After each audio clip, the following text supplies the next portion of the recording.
A few years ago, my uncle visited his country home in a remote village in Homa Bay County with his only son, who was 5 years old at the time. My uncle wanted to go to the shop. He asked his son to stay, which he did. When the boy thought his dad was taking too long at the shop, he decided to go after him. Needless to say, he lost his way. We spent hours looking for him. Luckily, the boy was found. For some parents, this outcome is elusive. They hold on to the hope that their children will be found, but they also have to live with the fear that they may never return. Shantel alikuwa anacheza hapo na mwanzake Karo. Mama alitoka nje, sijui wenye alitoka. Anambia Shantel, njoo tuone nikubaie mandazi. Mama alikuja kugundua mtoto hayuko kitu kama saa 4 hivi. Ni almost hapa nao. Venye alitoka mimi nikaona kawaida tu anaendanga na anarudi. Kuangalia watoto wengine wanarudi, yeye hakuonekana. So the guy came, akamwambia twende nikubaie yako. Mtoto akamfuata.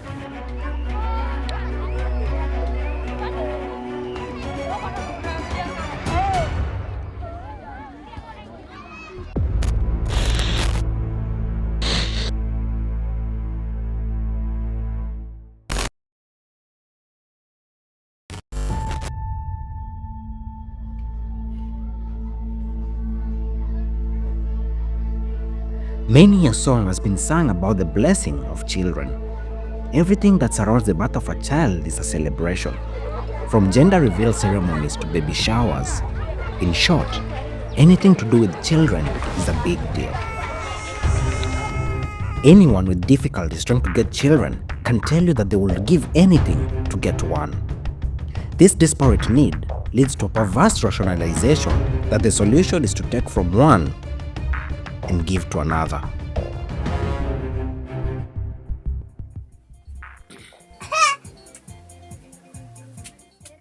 Grace Kavindu Mwaniki, fondly called Gracie by her parents and friends, was always a playful and cheerful child.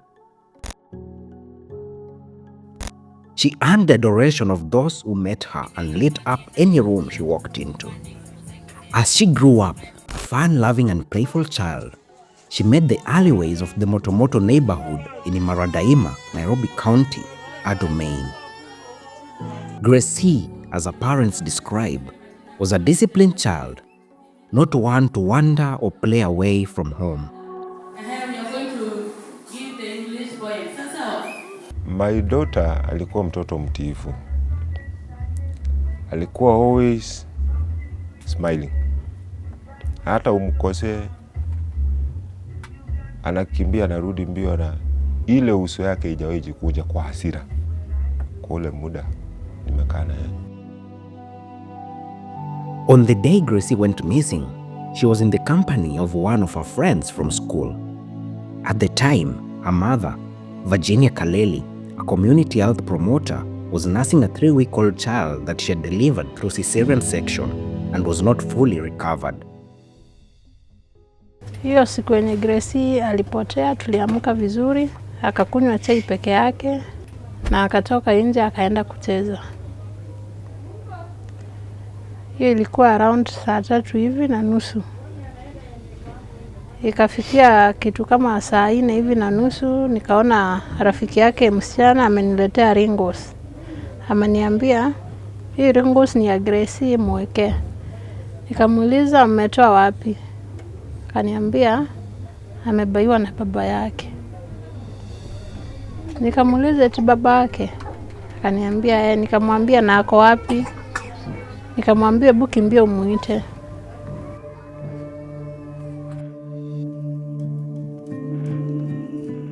Gracie's friend did not return. After a short futile search, it dawned on Virginia that Gracie may have been abducted.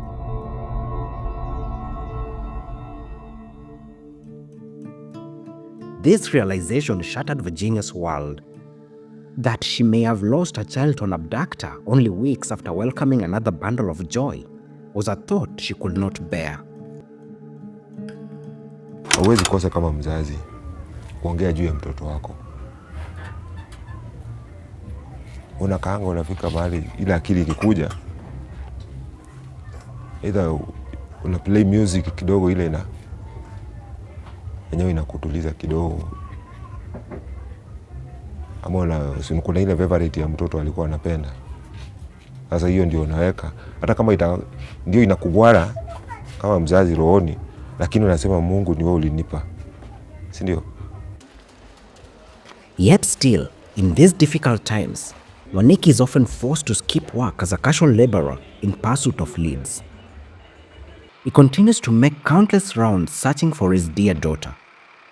When he does go to work, because he still has to fend for his family, he gives it his all. Work occasionally takes his mind off the pain of this unspeakable loss. Nikienda jua kali, ile kelele ya marafiki zangu wa kazi, wafanyakazi wenzangu, at least wananipigia kelele na wananipea ile morali. Wewe mzai nini, wacha kufikiria sana hapa. Si hapa wanakupea ile morali ya mai. Yeah, there is a next minute. When we spoke to Gracie's parents, she had been missing for over 3 months. Despite having reported the matter to the police and going to a number of police stations to look for her, not much has come from their efforts. All they have to go on now is hope. The International Labour Organization estimates that 1.2 million children are trafficked globally each year. Additionally, a 2023 report by the International Organization for Migration shows that child labor plays a significant role in child trafficking, with 57.5% of children trafficked in sub-Saharan Africa being trafficked for forced labor. The organization's victim of trafficking database notes that 43.4% of child victims of trafficking identified were trafficked for forced labor. While these figures may appear distant and faceless, to the parents of victims, these are their children. And the agony of each passing day they spend without them is hard to fathom. Another parent going through the same ordeal is Fidelia Kadhini, whose daughter is also missing. 6 kilometers east of Motomoto, Fidelia is yet to come to terms with the disappearance of her 5-year-old daughter, Shantel Kamene Musyoka. Chantel's abduction is uncannily similar to Gracie's. Both girls are about the same age, and they were both reportedly lured by offers of snacks in what appears to be a well-orchestrated scheme. Shantel ndio aliweza kupotea na alipotelea tu hapa kwa hii mlango hapa akicheza hapa na mwanzake. Aliitwa na mama.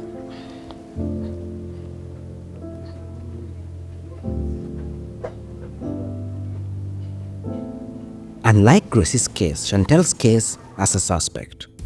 The woman Fidelia describes is Agrippina Lohatse, who is being treated as the prime suspect in Chantel's disappearance, and has a case in court against her. She allegedly took Chantel from their courtyard in Mukuru kwa Ruben while she was playing with her sister Karo. Shantel alikuwa anacheza hapo na mwanzake Karo. Mama alitoka nje, sijui wenye alitoka. Akakuja akaita nani Shantel. Ambia Shantel njoo tuende nikakubaie mandazi. Agrippina allegedly had wanted to buy Chantel mandazi and left with her. However, Chantel has not been seen since, and no one can corroborate Agrippina's account of the events of that day. Fidelia claims there are inconsistencies in Agrippina's story. Mimi sikuwa namjua. Nilikuwa nimeketi hapo nje nikaona mama amepita haraka haraka akakuja akaingia kwa plot. Mama Chantel. Tukuje tuongee hapo nje. Tulitoka pale nje tukasimama hapo. Kaniambia mama Chantel, nilienda na Chantel, nikambaia mandazi, nikamvalisha sweta kwangu, nikamsindikiza nikamleta hadi hapa kwa hicho iko hapa kwenu.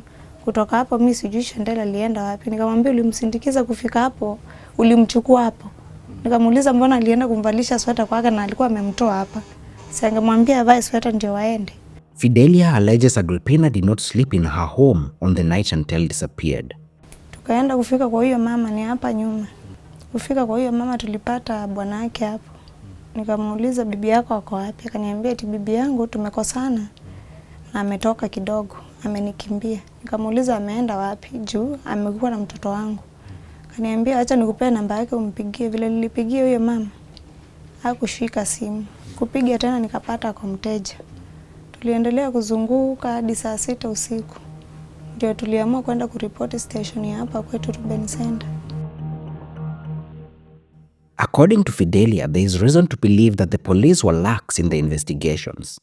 She alleges that Agrippina was arrested twice and released both times, before a visit to the Directorate of Criminal Investigation eventually prompted a third arrest, which led to the court case against Agrippina. According to Missing Child Kenya, a community-led non-profit that works to trace and reunite missing children with their families, a child is considered missing when their whereabouts are not known to their parents, legal guardians, or any other person or institution legally entrusted with the custody of the child. This is irrespective of the circumstances or causes of the disappearance. Such a child is considered missing until their safety or well-being is established. Mariana Munyendo runs the 8-year-old non-profit.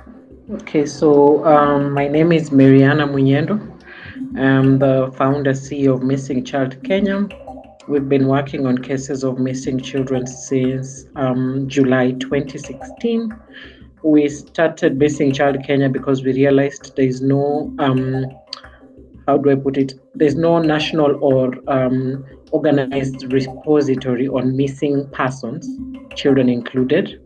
And so when we started, we had like 2-3 cases. And what we have done over the years is build a database based on cases that we have actually handled.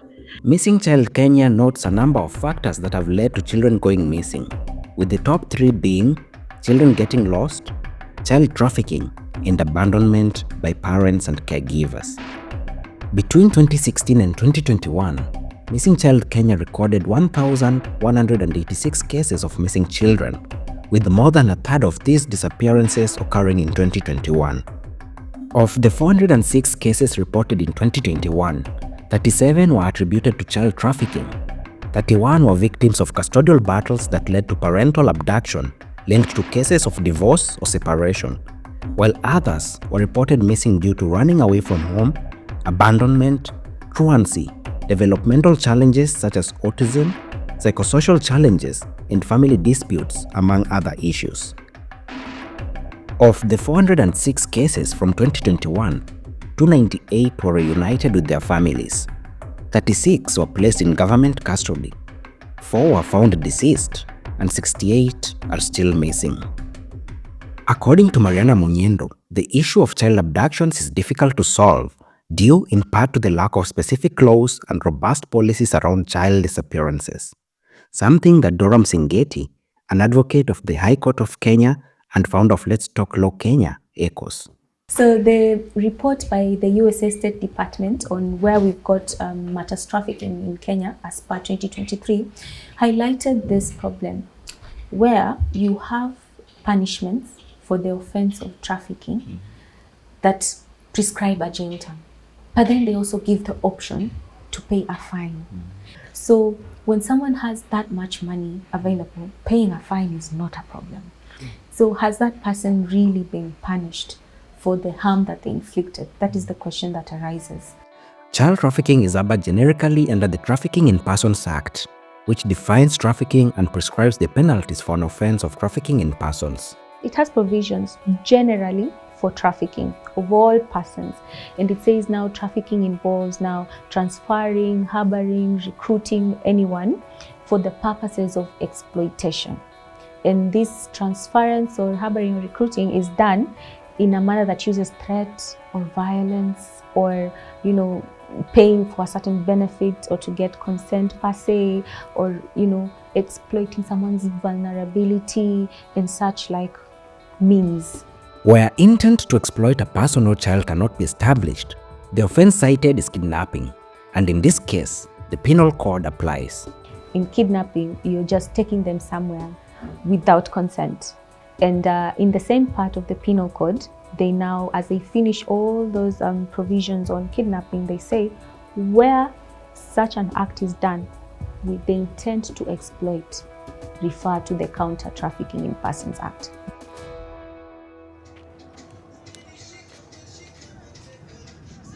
Also in Mukuru kwa Ruben, meters from where Fidelia Kadhini lives, another mother shares in the pain of parents whose children have gone missing. Modesta Lumbasi's son, 2-year-old Peter Xavier, disappeared from his home just 1 week before Christmas of 2023. Like Virginia Kaleli, Modesta carries the bittersweet burden of nursing one child with another gone missing. Kwa majina najulikana kama Modesta Lumbasi. Nina miaka 29. Mimi ni mkazi wa hapa Mukuru kwa Ruben. Nimekaa hapa zaidi ya miaka 6 inaendelea 7. Mtoto alikuwa anaitwa Peter Xavier na hakuwa anajua kuongea vile vizuri, ile ulimi yake ilikuwa mzito, lakini alikuwa anajaribu kuongea na alikuwa na umri wa miaka 2 na miezi 6. As was the custom, Peter Xavier went outside to play with the other children, but on this particular day, he did not return. Lakini hiyo masaa ya saa 11, saa 12, kuangalia watoto wengine wanarudi, yeye hakuonekana. Sasa nikaulizia kwa barabara pande zote, mmenionea mtoto. Je, anajulikana?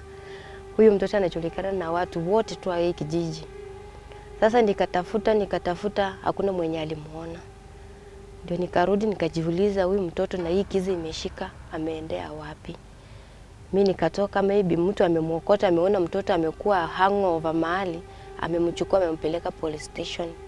Ilichukua jukumu, nikaenda police station, nikapika ripoti. In their desperation, parents whose children are missing are willing to pursue any leads they get, even from the unlikeliest of sources. We followed Fidelia Kadhini as she pursued several such leads, but these led to nothing but pain.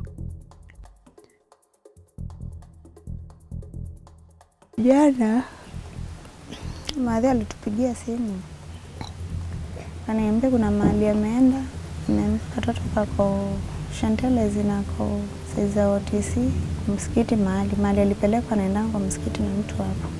Message aliniandikia ilikuwa inasema, acha niwasomee. OTC mlango ya nyuma atakuwa na hivyo ya mimi ile zile nguo za nini za Islamic nyeusi kitambaa cheusi, wengine watakuwa na white. So we're here to speak to Mama Chantel. Apparently she was informed that Chantel will be at OTC today, wearing a black hijab, with other girls who will be wearing white hijabs. So we are here to go with her, see what we find. We are hopeful that we find Chantel. Fidelia barely slept a wink waiting for this day, hoping that she will soon see Chantel. Siku imefika, niko na opoa, naona tukikuja na yeye. Alikuwa anafungua. In their shared agony, parents like Fidelia have found some solace and a shoulder to lean on in Margaret Kariuki, a social worker at Ruben Center. Margaret often provides the counseling they desperately need and walks the tough journey with them whenever her job allows. My name is Margaret Kariuki. I work here at the Ruben Center as the advocacy and networking coordinator. We focus on child safeguarding, but our focus is on ensuring that we create safe spaces and environments for children to thrive, especially when they are in the community. The organization, of course, is located in the heart of Mukuru informal settlement, which makes it, like an oasis of hope for the community. When there are any major issues happening, the first point of contact is usually the Ruben Center. Margaret was enthralled to hear that Chantel could eventually be found. Someone, apparently a witch doctor, who has given them information about the whereabouts of Chantel. That person asked us to send 1,000 Kenyan shillings to facilitate, that process.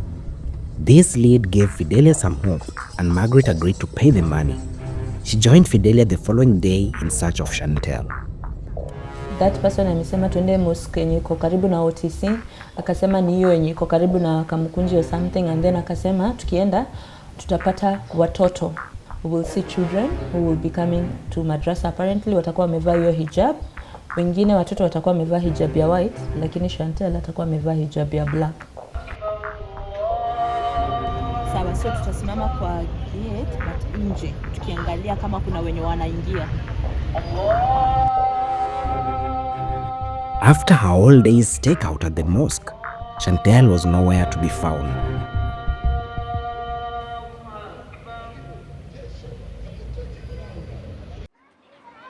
Japheth Oboge's son, Jayden, was taken from right under his nose. So hiyo siku ilikuwa Thursday.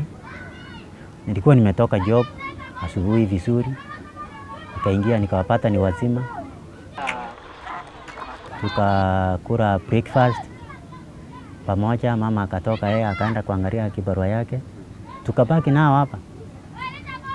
Sasa vile mimi nimekaa hapa kuangalia hivi vitu yangu, yeye na huyo mwingine wakatoka kucheza na wakajoin watoto wengine hapa kwa ground wacheze.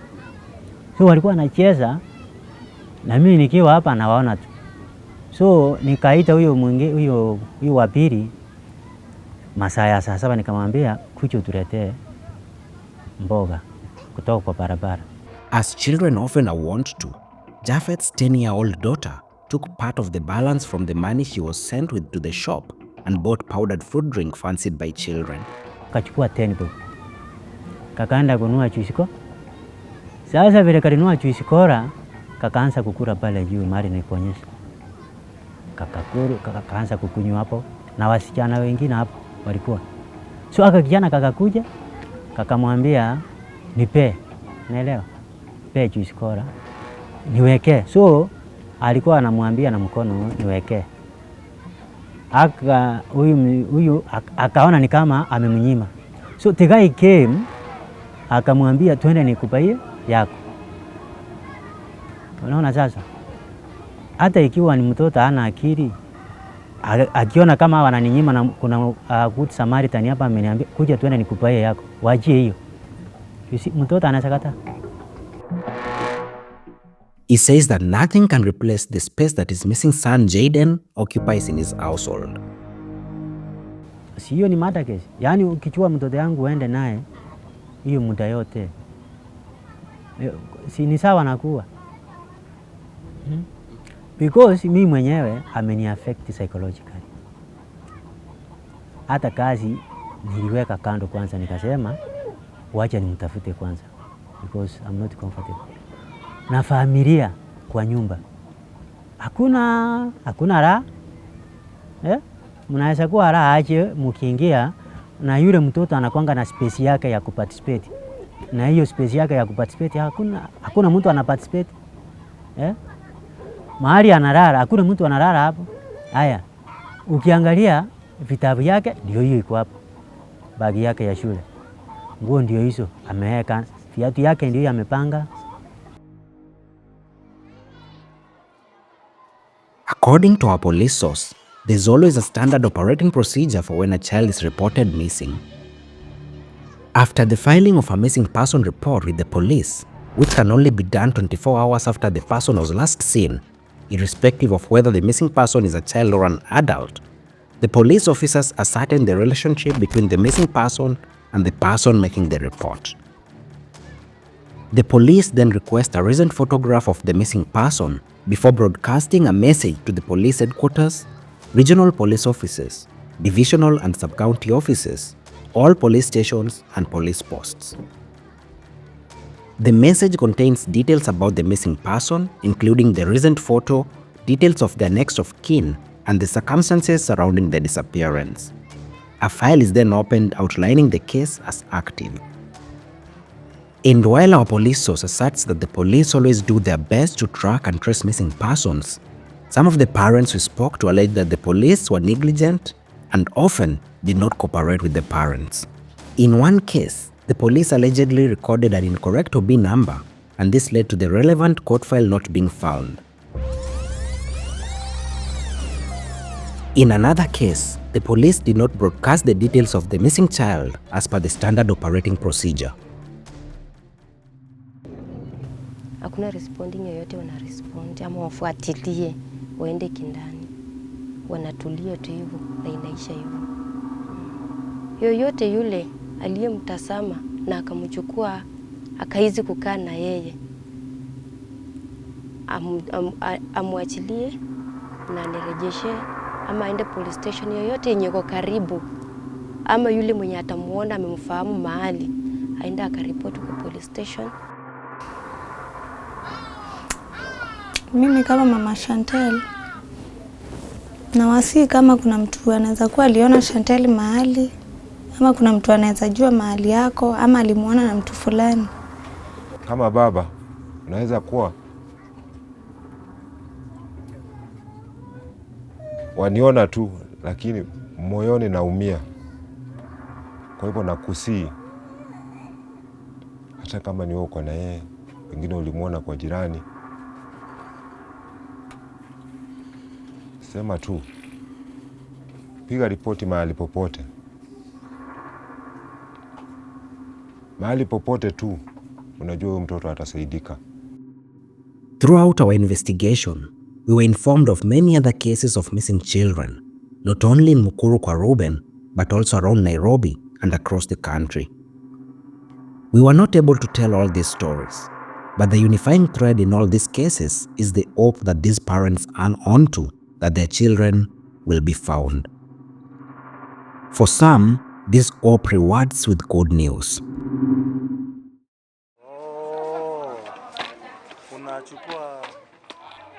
This was the case for the Oboge family. Their son Jayden was found 2 weeks after he went missing. Jayden was found in Makindu, about 170 kilometers from Nairobi. Just days after Africa Uncensored reached out to Missing Child Kenya with details of the boy's disappearance, Mariana Munyendo got a call from Makindu police station about a boy who had been picked up at Makindu bus stage by a good Samaritan and taken to the police station. It turned out the boy was Jayden. Nilikuwa naumia mbaya sana. Nilikuwa naumia, hata sikuwa na kula, hata sirali. Nilikuwa hata naangalia saa kwa saa. Despite the noble efforts of organizations like Ruben Center and Missing Child Kenya, and the undying hope of the parents of missing children, the fate of these children and more may continue to hang precariously in the balance if radical measures are not taken to address this problem. The police are often the first and last hope in these situations, but they have been accused of dragging their heels in such cases. Furthermore, the government tends to be reactive rather than proactive, letting the situation worsen over time. The hope of parents cannot be all that the fate of Gracie, Chantel, Peter, and other children taken from their homes is left to.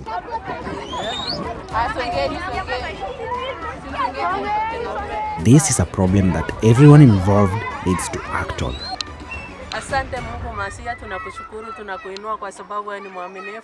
The government and the police must pick up the slack.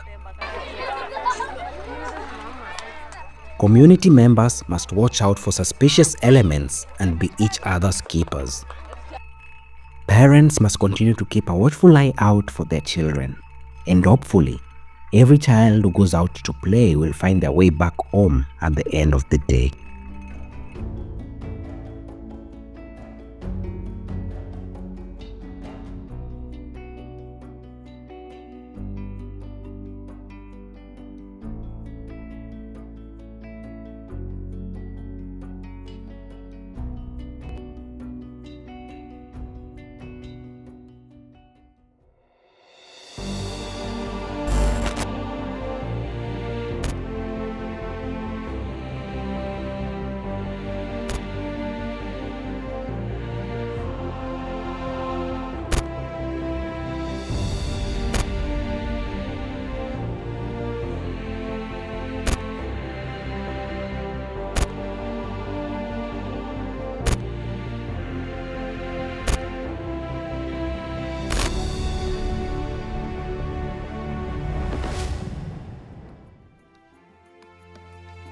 Hi, my name is Calvin Rock, a reporter and fact checker at Africa Uncensored.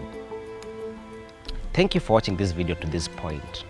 You are our #1 supporter and we value you.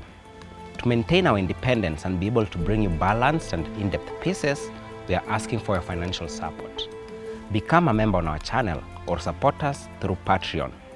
The link is right on your screen or in the video description below. Or you can send us M-Pesa directly through the instructions on your screen or below. Cheers.